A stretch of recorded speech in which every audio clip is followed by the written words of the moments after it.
Hello friends, welcome back to our channel. మీరు చూస్తున్నారు శశిసన్ Harsha kitchen. Friends, ఈరోజు మన కిచెన్లో మోతిచూర్ లడ్డుతో సమానమైన టేస్ట్తో ఉండే క్యారెట్ లడ్డూను ఎలా తయారు చేసుకోవాలో ఈ వీడియోలో అయితే చూపిస్తానండి. ఇది చాలా ఈజీ అన్నమాట తయారు విధానం. ఓ ప్యాన్ హీట్ ఎక్కిన తర్వాత 1 కప్పు క్యారెట్ తురుమునైతే డైరెక్ట్గా యాడ్ చేసేసుకోండి. నెయ్యి ఏమి వేయద్దు. ఇలా దీన్ని కాస్త డ్రై రోస్ట్ చేయాలండి. ఇలా చేయడం వల్ల మనకు క్యారెట్లో తేమ ఉంటుంది కదా, ఆ తేమ అంతా తగ్గిపోవడం వల్ల లడ్డుకైతే మరింత టేస్ట్ వస్తుందన్నమాట. చూడండి ఫ్రెండ్స్, ఇలా డ్రై రోస్ట్ చేసిన తర్వాత ఇందులోకి మనము చూడండి 2 స్పూన్ల నెయ్యి అండి. ఈ నెయ్యిని మీరు పక్కన వేడి చేసి అయినా యాడ్ చేసేసుకోవచ్చు, లేదా డైరెక్ట్గా అయినా యాడ్ చేసేసుకోవచ్చు అనమాట. డైరెక్ట్గా యాడ్ చేసినా కూడా ఇప్పుడు మనకు క్యారెట్ వేడెక్కిపోయి ఉంటుంది కాబట్టి ఈజీగానే కరిగిపోతుంది.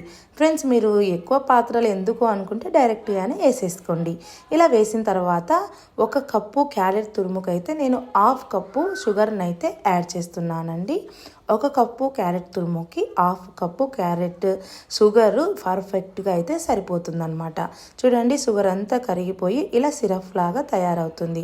ఇది కాస్త పీల్చుకొని అంటే మగ్గుతున్నప్పుడు దగ్గర పడుతున్నప్పుడు చూడండి 2 టేబుల్ స్పూన్ల కొబ్బరి పొడిని అయితే యాడ్ చేసేసుకోండి.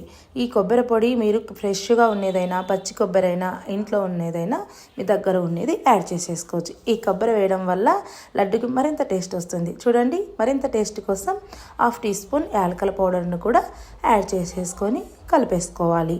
చూడండి ఫ్రెండ్స్, ఇవి మొత్తం బాగా కలిసేలాగున కలుపుకోండి. ఇక్కడ గ్యాస్ని మీరు మీడియం ఫ్లేమ్లో పెట్టుకొని దీన్ని దగ్గర పరుచుకోవాలి. ఇప్పుడు ఇది చూసారా, పచ్చి కోవా అంటారండి దీన్ని. మనకు బేకరీ షాపులో లేదా మిల్క్ షాపులు ఉంటాయో అందులో దొరుకుతుందన్నమాట.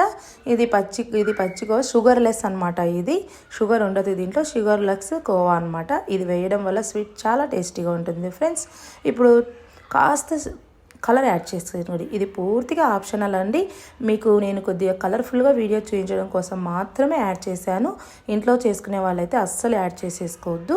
చూడండి, ఇలా స్పూన్కి అతుక్కుంటూ ఈ క్యారెట్ అంతా దగ్గర పడిపోవాలండి. పాత్ర నుండి వేరవుతూ స్పూన్కి వచ్చేలాగా అయిన తర్వాత స్టవ్ ఆఫ్ చేసేసి ఒక ప్లేట్లోకి అయితే సర్వ్ చేసేసుకోండి. మొత్తం కూడా సర్వ్ చేసేసుకున్న తర్వాత కొద్దిగా చేతితో లడ్లు ఒత్తుకునే విధంగా, ఆరిన విధంగా అంటే కొద్దిగా చల్లారిన తర్వాత ఇలా కొద్దిగా లడ్డూల్లాగా చేతిలోకి తీసుకొని ఒత్తేసుకోవాలన్నమాట. నేను ముందుగానే డ్రై ఫ్రూట్స్ని అయితే కొద్దిగా అంటే బాదంని జీడిపప్పుని లైట్గా వేయించి పెట్టుకున్నాను నెయ్యిలో.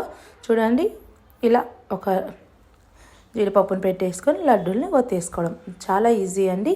ఇలా మీకు నచ్చిన షేప్లో అన్నమాట లడ్డూలు అయితే ఒత్తుకోండి. అంటే మీరు స్మాల్ సైజా బిగ్ సైజా, మీకు ఏ సైజు మీడియం సైజా అనేది మీకు నచ్చిన సైజులో అయితే లడ్డూలను అయితే ఒత్తుకొని అన్నిటిని